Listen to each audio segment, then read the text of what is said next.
Ambon, Malaysia. Teman-teman, saat ini saya sementara berjalan di depan Masjid Raya Al-Kota Ambon. Saya mencari nasi kuning teman-teman di pagi hari ini, dan saya melihat dan menemukan nasi kuning Bapak Unu teman-teman. Di sini saya pesan dan Bapak Unu telah menyajikan nasi kuningnya kepada saya, dan teman-teman bisa melihat ya, di sini banyak lauk-lauknya teman-teman.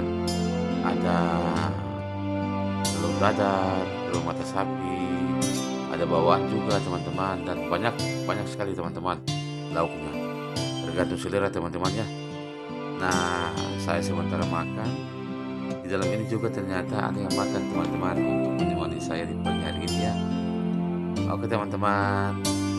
Nah itu teman-teman, Masjid Raya Al-Fatah Ambon, gagah kan?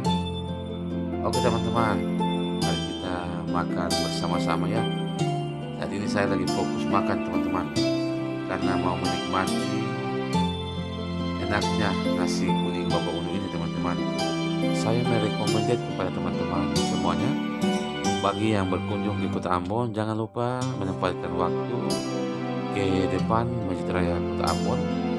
Nasi kuning Bapak Unu enak sekali teman-teman. Oke teman-temannya, terima kasih yang sudah menonton, dan jangan lupa di like, di komen, dan subscribe. Dadah teman-teman, dadah.